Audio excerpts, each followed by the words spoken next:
আসসালামু আলাইকুম। আজ কমপ্লিট এমএস ওয়ার্ডের কমপ্লিট কোর্সের আজ দ্বিতীয় ক্লাস। আপনাদের সাথে আজ নতুন একটা বিষয় আলোচনা করব। এটা খুব ইম্পর্টেন্ট এবং আমাদের এমএস ওয়ার্ড কমপ্লিট কোর্সের দ্বিতীয় ক্লাস, দ্বিতীয় পার্ট। তো বেশি কথা না বাড়িয়ে আমরা শুরু করি। আমরা তো ফার্স্ট অফ অল আমরা এটা যেটা নিচ্ছি, এটা একটা ওয়ার্কিং এরিয়া। এই যে ফাঁকা জায়গাটা যদি আমি একটু দেখাই, এটা হলো ওয়ার্কিং এরিয়া। এখানে আমরা কাজ করতে পারি, বিভিন্নভাবে আমরা লেখালেখি করব এবং এখানে আমরা সব ধরনের কাজ করব। তো দেখা যাক আমরা এখানে কাজ করি। তো আমরা এখানে একটা লেখা নিলাম, একটা প্যারাগ্রাফের আইটেম আমরা কিছু নিলাম। আমরা এখানে একটা টাইটেল নেই। তো একটা টাইটেল নিলাম, problem the paragraph has on topic sentence anythings. আমি জাস্ট বোঝানোর জন্য একটা প্যারা নিলাম এবং তার সাথে একটা টাইটেল নিলাম। ঠিক আছে। তো এটাকে আমরা একটু সেট আপ করে নেই। দেখেন, এখানে কিন্তু আমরা এটা সিলেক্ট করার সাথে সাথে এখান থেকে আমরা অনেক কাজ করে নিতে পারবো। এখান থেকে আমরা বোল্ড করতে পারবো, ইটালিক করতে পারবো, আন্ডারলাইন দিতে পারবো। আমরা যদি দেখেন, আমরা যদি দেখাই, এটা যখন এটা ক্লিক করব তখন আমরা এটার ভিতরে একটা আন্ডারলাইন, অটো একটা আন্ডারলাইন চলে আসবে। ঠিক আছে। তো এভাবে আমরা বিভিন্ন টপিক আমরা এখান থেকে শিখবো আজ। তো আমরা আন্ডারলাইনটাকে আমরা যদি আবার যাই, তখন আমরা এখান থেকে আন্ডারলাইনে ক্লিক করতে পারবো। আমরা যদি এটা শর্টকাট দিই, আমরা কিবোর্ড থেকে কন্ট্রোল প্লাস ইউ যদি ক্লিক করি, তখন এটা প্রথম যখন কন্ট্রোল প্লাস ইউ আমরা স্পেস মানে প্রেস করব, তখন এটা আন্ডারলাইন একবার হবে। এবং নেক্সট যখন আমরা কন্ট্রোল প্লাস ইউ এটাকে আমরা প্রেস করব, তখন অটো এখান থেকে আন্ডারলাইনটা চলে যাবে। সেম এখানে কন্ট্রোল প্লাস আই, এবং আই যখন আমরা ক্লিক করব, তখন প্রেস করার সাথে সাথে এটা আমাদের লেখাটা ইটালিক হয়ে যাবে। দেখাই আমরা, দেখেন একটু বাঁকা হচ্ছে, একটু একটু একটু বাঁকা আকৃতির হচ্ছে, তাই এটাকে ইটালিয়া বলে। হ্যাঁ, আমরা এবার যখন আমরা এটাকে কন্ট্রোল প্লাস আই দিব, তখন এটা আবার অটো আরেকের যে নর্মাল যে সিস্টেমে ছিল, এই সিস্টেমে চলে আসবে। আবার আমরা এটাতে কন্ট্রোল প্লাস বি আমরা যখন প্রেস করব, তখন এক ফার্স্ট পেজে এটা মোটা মানে মোটা হবে। অক্ষরটা একটু কিন্তু মোটা হচ্ছে, নর্মাল থেকে একটু মোটা হচ্ছে।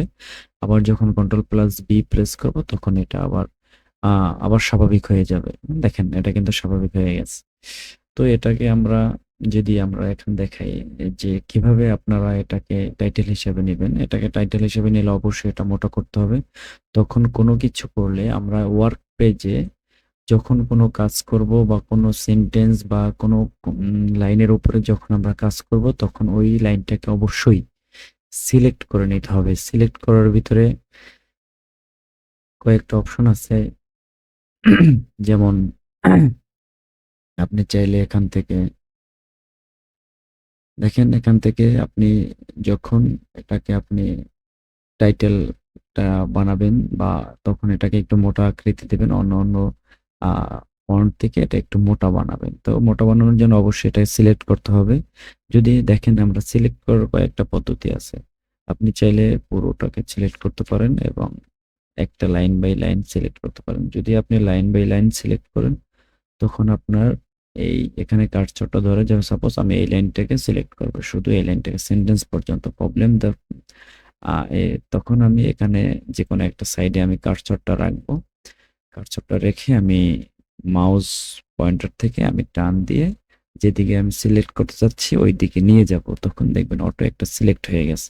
সিলেক্ট হওয়ার পরে এটার ভিতরে আমরা কাজ করতে পারবো। এখন আমরা চাই জায়গাটার ভিতরে যদি সিলেক্ট করার পরে কাজ করি, তখন আমরা এখান থেকে বোটালিক করতে পারবো, বোল্ড করে দিতে পারবো, এখান থেকে ইটালিক করে দিতে পারবো, এখান থেকে আন্ডারলাইন দিতে পারবো। তো আমরা আন্ডারলাইন চাচ্ছি না, আমরা এটাকে জাস্ট বোল্ড করব। বোল্ড করলাম, বোল্ড করে দিলাম, একটা টাইটেল নিয়ে নিলাম। তো টাইটেল নেওয়ার পরে আমরা এটাকে চাচ্ছি যে এটা অন্য অন্য প্যাসেজের বা প্যারাগ্রাফের যে ফন্ট গুলো আছে, সেন্টেন্স গুলো আছে, ওখান থেকে একটু এটা সেন্টার পয়েন্টে থাকবে। তো সেন্টার পয়েন্টে নেওয়ার জন্য এটাকে আমরা কিভাবে নিতে পারি? তো এখান থেকে আমরা হোমে যাব। হোমে যাওয়ার পরে দেখেন এখানে প্যারাগ্রাফ সেকশনের ভিতরে কয়েকটা অপশন আছে। এখানে এটা আছে অ্যালাইন টেক্সট, লেফট আছে, এটা সেন্টার, এটা রাইট। ঠিক আছে? এরকম জাস্টিফাইড, এরকম কয়েকটা আপনার অপশন আছে। এখান থেকে আপনারা যখন আপনারা সেন্টারে ক্লিক করবেন বা কন্ট্রোল প্লাস ই, দেখেন এখানে ধরলেই কিন্তু লেখা আসে। কন্ট্রোল প্লাস ই যখন আপনারা সিলেক্ট করবেন বা এখানে ক্লিক করার সাথে সাথে এইটা মাঝখানে চলে আসবে অটো। আপনার কোনো মাপ নিতে হবে না, এটা অটোমেটিক্যালি আপনাকে একবারে সঠিক একটা পজিশনে এটা নিয়ে আসবে। এখান থেকে আপনারা অন্যভাবেও নিতে পারেন। যদি আমরা বলি যে না, আমি এভাবে না, আমি ক্লিক করে করে নিব কিবোর্ড থেকে। তো কিবোর্ড থেকে নিলে আমরা আগের মতন যাই। আগে যদি আমরা এটাকে যদি আগের পজিশনে নিয়ে যেতে চাই, তখন আমরা কিবোর্ড থেকে control plus Z, control plus Z যখন ক্লিক করব তখন প্রেস করার সাথে সাথে দেখেন কন্ট্রোল প্লাস জেড আগের পজিশনে চলে যাবে। কন্ট্রোল প্লাস জেড যখন আমরা এটা প্রেস করব সাথে সাথে এটা আগের যে পজিশনে ছিল সেই পজিশনে চলে যাবে। তারপর আমরা আগের পজিশনে নেওয়ার পরে আমরা এখান থেকে চাচ্ছি যে না, আমরা আহ, ইয়ে করবো। আমি চাইলে এখানে কার্সর রেখে আমি স্পেস বাটনও যদি ক্লিক করি, স্পেস বাটনে প্রেস করার সাথে সাথে দেখেন আস্তে আস্তে কিন্তু যাচ্ছে, এক একটা স্পেস হয়ে সামনের দিকে চলে যাচ্ছে। এই একটা দিকে আমরা যদি যখন এটাকে আমরা যদি ব্যাক নিতে চাই, আমরা একবারে কন্ট্রোল জেড দিলে একেবারে আগের পজিশনে আস্তে আস্তে চলে যাবে। আর আপনি এখান থেকে ব্যাক স্পেস আছে কিবোর্ড থেকে যদি আপনি চান, আপনি ব্যাক স্পেসে ক্লিক করলেও পিছনে পিছনে যেতে থাকবে। এটা পিছনে যাওয়ার সুযোগ আছে ব্যাক স্পেস থেকে। তো ব্যাক স্পেসে নিলাম। আমরা চাই যে না, স্পেস থেকে আমরা একটু দ্রুত নিয়ে যাব, তখন কিবোর্ড থেকে আমরা ট্যাব, কিবোর্ড থেকে আমরা ট্যাব বাটনে প্রেস করব। তো ট্যাব বাটনের কাজটা হলো প্রায় 1 ইঞ্চির মতন আপনাকে সরিয়ে দেবে আপনার ফন্টটাকে। 1 ইঞ্চির, প্রায় 1 ইঞ্চির মতন আপনার ফন্টটাকে সামনের দিকে সরিয়ে দেবে। তো দেখেন আমি যতবার ট্যাব বাটনটা প্রেস করতেছি ততবার কিন্তু আমারটা সরে যাচ্ছে। তো আমরা এখান থেকে কিন্তু সঠিক মাপটা বুঝতে পারতেছি না যে আসলে আমাদের এই টাইটেলটা আমাদের ওয়ার্ক এরিয়ার ভিতরে বা আমাদের পেজে সঠিক বা সেন্টারে পড়ছে কিনা। তো সেটা আমাদের সহজের জন্য আমরা হোম থেকে যেটা আগে আপনাদের দেখাইলাম, যে হোম থেকে আমরা এখান থেকে ডিরেক্টলি সেন্টারে ক্লিক করার সাথে সাথে এটা অটোমেটিক্যালি এটা একটা পজিশনে নিয়ে নেবে, যেটা আমাদের কোনো মাপ নিতে হবে না। এটা একটা অটোমেটিক একটা মাপ নিয়ে এটা সঠিক একটা সেন্টারে বসে যাবে। তো আমরা সেন্টারে বসানোর পরে আমরা আমাদের নেক্সট কাজ হলো, আমরা চাই যে না, আমরা পুরো এরিয়ার ভিতরে আমরা ইয়ে করব, যে আমরা কাজ করব। এটা এরিয়ার ভিতরে আপনি মাউস থেকেও আপনি এরিয়াটাকে সিলেক্ট করতে পারবেন। যেমন আমি যদি এখানে ক্লিক করে যদি টান দেই নিচের দিকে, দেখেন সব লেখাগুলো আমি চাইলে যতটুকু প্রয়োজন ততটুকু আমি এখান থেকে সিলেক্ট করতে পারি। আমি চাইলে এখান থেকে একটুকু সিলেক্ট করতে পারি, আমি আরেকটু বেশি করে পড়তে পারি। আমি একটু এরকম করে চাইলে যতটুকু আমার দরকার ঠিক ততটুকু আমি এখান থেকে সিলেক্ট করতে পারি, চাইলে পুরোটাই করতে পারি। এখন আমি চাই যে না না, মাউস থেকে আমি করব না, আমি কিবোর্ড থেকে আমি করতে যাচ্ছি, যে কিভাবে কিবোর্ড থেকে আমি শর্টকাটে আমি টোটাল পেজটাকে আমি কিভাবে সিলেক্ট করতে পারি। তো আপনাকে পেজ থেকে যখন আপনার কিবোর্ড থেকে যখন আপনার টোটাল পেজের যতগুলো লেখা থাকবে টোটাল প্যাসেজটা আপনি সিলেক্ট করবেন, তখন আপনি ক্লিক করতে হবে এখান থেকে কন্ট্রোল, কিবোর্ড থেকে কন্ট্রোল প্লাস কন্ট্রোলে চেপে ধরে আপনি এ ক্লিক করবেন। কন্ট্রোলে চেপে ধরে এ প্রেস করার সাথে সাথে দেখবেন সব এখান থেকে সিলেক্ট হয়ে গেছে। সিলেক্ট হলে কিন্তু একটা নীল রং বা আপনাদের ডেস্কটপে যেরকম আসবে সেরকম একটা অন্য একটা কালার শো করবে, যেন আপনি বুঝতে পারেন যে আসলে আপনার পেজটা সিলেক্ট হয়ে গেছে। তো দেখেন এখানে আমাদের সাদা ছিল, এখানে যখন আমরা কন্ট্রোল চেপে ধরে যখন আমরা কন্ট্রোল প্লাস এ বা আপনি এ বলতে আপনি কন্ট্রোল বাটনটাকে আপনি চেপে ধরবেন, চেপে ধরে আপনি সাথে সাথে চেপে ধরা অবস্থায় আপনি কিবোর্ড থেকে এ প্রেস করবেন। এ প্রেস করার সাথে সাথে দেখেন সিলেক্ট হয়ে যাবে। তো এটা সিলেক্ট হওয়ার পরে আপনি এখান থেকে বিভিন্ন কাজ করতে পারেন। চাইলে আপনাকে এখান থেকে আহ, দেখেন এখানে এখানে অনেক অপশন আছে। আমরা ধীরে ধীরে প্রত্যেকটা অপশনই এখান থেকে জানবো। আমরা এই এই সেকশনগুলো ফন্ট সেকশন, প্যারাগ্রাফ সেকশন থেকে শুরু করে সবগুলো সেকশনে আমরা ধীরে ধীরে প্রত্যেকটা সেকশনের প্রত্যেকটা টুলবার আমরা একেবারে আপনাদের সাথে পরিচয় করিয়ে দেব এবং আপনাদেরকে ব্যবহারটাকেও শিখিয়ে দেব, জানি আপনারা এই আমাদের এই কমপ্লিট মাস্টার কোর্সটা যদি আপনারা কমপ্লিটলি করেন, তাহলে আপনারা অবশ্যই পরিপূর্ণ একটা এমএস ওয়ার্ডের ধারণা নিয়ে আপনারা কাজ করতে পারবেন। তো ভিডিওটা যাদের ভালো লাগতেছে তারা অবশ্যই লাইক কমেন্ট করবেন, আর আপনাদের কোনো রিকোয়ারমেন্ট থাকলে অবশ্যই আমাদেরকে জানাবেন। তো এখান থেকে আমরা সিলেক্ট করলাম, সিলেক্ট করার পরে আমরা এখান থেকে চাই যে আমরা এখান থেকে একটু সামনের পিছনের গুলো আমরা কেটে দেব, যেমন ইমেজিন যে লেখাটা এটা আমরা কেটে দেব। এখান থেকে আমরা ব্যাক স্পেসে ক্লিক করলে একটা একটা ক্যারেক্টার কিন্তু এখান থেকে ডিলিট হয়ে যাচ্ছে। আমরা চাই যে না, আবার আমরা এটাকে রিনিউ করব, আমরা আগের যেখানে ছিল সেখানে নিয়ে আসবো। তখন আবার কন্ট্রোল জেড প্রেস করব, দেখেন কন্ট্রোল জেড প্রেস করার সাথে সাথে ওটা আবার আগের জায়গায় চলে আসছে।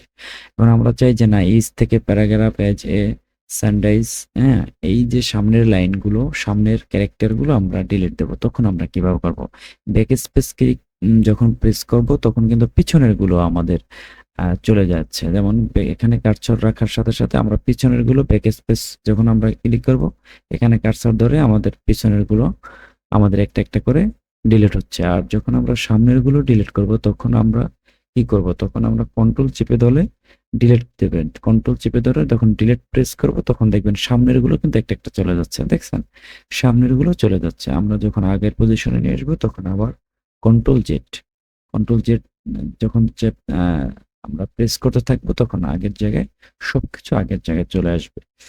তো এটা গেল। আমরা চাই যে এখন আমরা এন্টারের যে বাটনটা, এটা দিয়ে আমরা এটার ব্যবহারটা শিখবো। সাপোজ আমি এখান থেকে আপনাদের বোঝানোর জন্য আমি এখানে কার্সরটা রাখি। কার্সরটা রাখার পরে ইমাজিন এবং ইস দুইটার মাঝখানে আমি আমার কার্সরটা রাখলাম। রাখার পরে আমি চাই যে ইসটা আমার নিচের লাইনে চলে আসবে। তখন আমি কিভাবে নিব, তখন আমি যখন এখানে কার্সরটা রাখবো, রাখার পরে যখন আমি এন্টারে প্রেস করব, এন্টারে প্রেস করার পরে দেখেন এটা নিচে চলে আসছে। তো আমি যেখানে কার্সর রাখবো তার সামনের অংশটা নিচে চলে আসবে যখন আমি এন্টার প্রেস করব। এন্টার কিন্তু অনেক সময় ওকের কাজ করে। যেমন আমরা কোনো কিছু সিলেক্ট করার পরে যখন ওকে প্রেস করব তখন আমরা ওকের পরিবর্তে আমরা এন্টার প্রেস করলে সবকিছু ওকে হয়ে যাবে। এরকম একটা বিষয় ওকে নিয়ে কাজ করে। আর এখান থেকে আমরা যখন আগের পজিশনে গেলাম, কন্ট্রোল জেড সামনের পজিশনে যদি যাইতে চাই, যে আমরা আবার সামনে চলে আসবো, যেমন আমরা কিভাবে ছিলাম, তখন কন্ট্রোল ওয়াই যখন ক্লিক করব, কন্ট্রোল ওয়াই থেকে আমরা আগের মতো পজিশনে চলে যাব। তো আমরা শিখলাম কিভাবে আমাদের ওয়ার্ক পেজের কাজগুলো আমরা সিলেক্ট করব, ওয়ার্ক পেজের স্পেসিফিক ওয়ার্ড বা স্পেসিফিক ক্যারেক্টার আমরা কিভাবে আন্ডারলাইন করব, কিভাবে বোল্ড করব, কিভাবে আমরা ইটালিক পজিশনে নিয়ে আসব, এগুলো আমরা শিখলাম। তারপর শিখলাম যে ট্যাব বাটন থেকে আমরা কিভাবে আমরা কাজ করব, কন্ট্রোল সিলেক্ট করলাম, এন্টার এবং ব্যাক স্পেসের কাজ শিখলাম। তারপর আমাদের এখানে একটা জিনিস বাকি আছে যে আমরা এটাকে কিভাবে সেভ করব। তো সেভটাকে আমি লাস্টে দেখাই। আমরা এখানে আরেকটা বিষয় আমরা আপনাদেরকে জানাই যে একটা আমরা অনেক সময় দেখা যাচ্ছে আমাদের এই লাইনটা কপি করে আমাদের নিচে কোনো একটা জায়গায় আমাদের বসাতে হয়। কারণ এটা যখন আমরা কপি করব আমরা দুইভাবে কপি করতে পারি। আমরা সিলেক্ট করার পরে আমরা এখান থেকে মাউসের রাইট বাটন ক্লিক করার পরে নিচ থেকে দেখেন এখানে কাট আছে, কপি আছে। আমরা এখান থেকে কপি করে নিলাম যে এটা এখানেও থাকবে।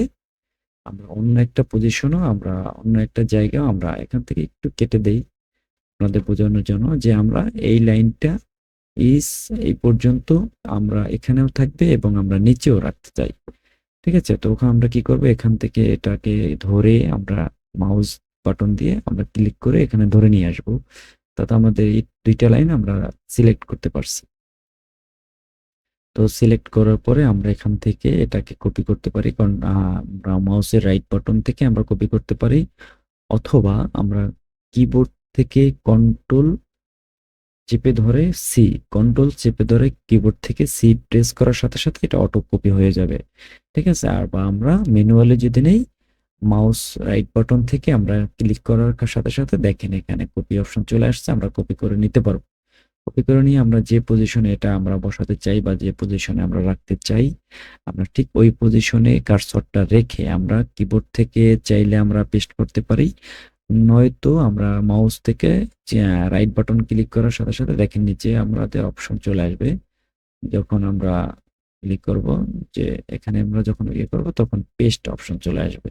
তো আমরা এখান থেকে পেস্ট অপশন করতে পারবো, বা আমরা কিবোর্ড থেকেও চাইলে আমরা সহজেই করতে পারি, যে কিবোর্ড থেকে কন্ট্রোল প্লাস ভি বাটন যখন প্রেস করব তখন ওই সেম লেখাটা এখানে কপি হয়ে গেছে। ঠিক আছে? এখন আমরা চাই যে না, আমরা কপি করব না, আমরা কাট করে ফেলবো। আমরা এই লাইনটা এখানে বসাবো না, এই লাইনটা আমরা নিচের দিকে বসাবো। এই লাইনটা এখানে থাকবে না। এখানে ব্রেড থেকে শুরু হবে। Bread your readers don't know what's to do. এখান থেকে আমাদের লাইনটা স্টার্ট হবে। তো আমরা উপরের ২ টা লাইন আমরা বাদ দিতে চাচ্ছি। তো এখান থেকে আমরা চাইলে ২ টা অপশনে আমরা বাদ দিতে পারবো।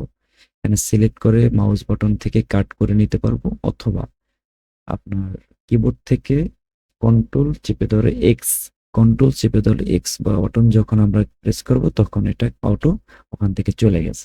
এখান থেকে চলে যেয়ে অটো কপি হয়ে গেছে। কাট হয়ে গেলে কপিও হয়। কাট যখন করব তখন জিনিসটা ওখানে থাকবে না। আমরা যখন এখানে নিচে যখন আমরা প্রেস করতে চাই, দেখেন আমরা এখানে প্রেস করব, আমরা এখানে রাখতে চাই এটা। আমরা এখানে রাখতে হলে আমরা ওটা যখন আমরা এটা একটু ডিলিট দিয়ে দিই, এটা ডিলিট দিয়ে যখন দেব তখন আমরা এটা এখানে রাখবো।